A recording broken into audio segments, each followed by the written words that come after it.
Hello, my name is Alberto Domingo.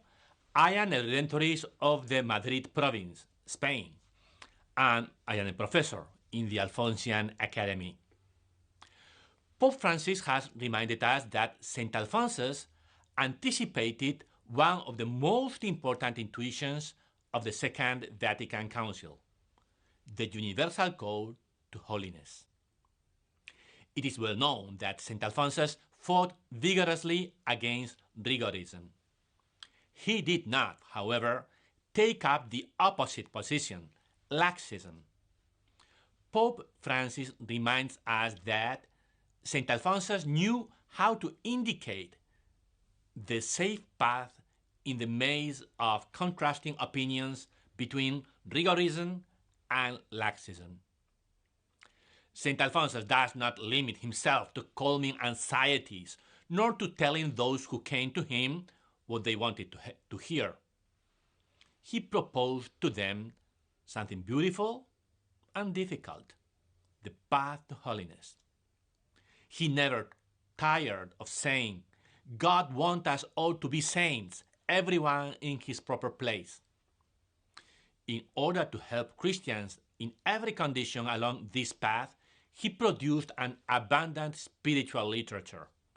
Today, these books are considered part of his moral teaching. Let us list some of them. For the members of the congregation, he wrote the constitutions and the rules.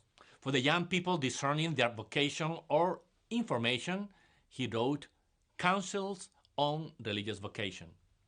For diocesan priests, a collection of material for preaching.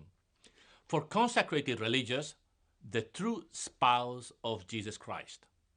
For all Christians, the practice of the love of Jesus Christ, and many other books.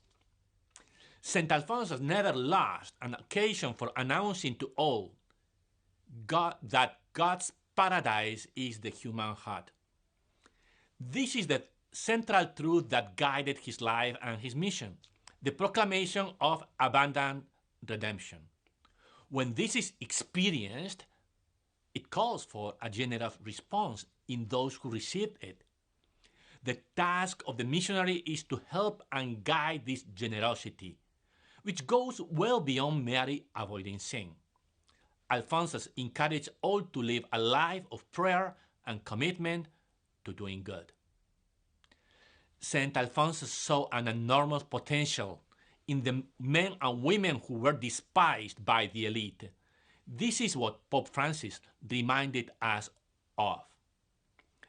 The immense majority of poor people have a special openness to faith.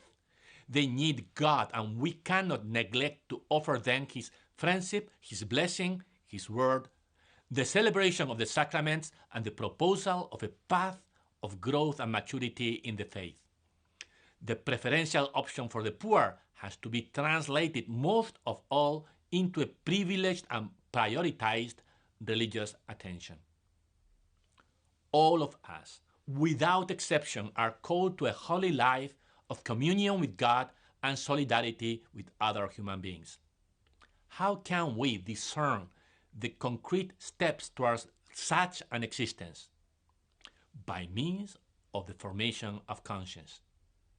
This is the indispensable task on the path of growth and religious maturity. We will talk about this important question in the next episode.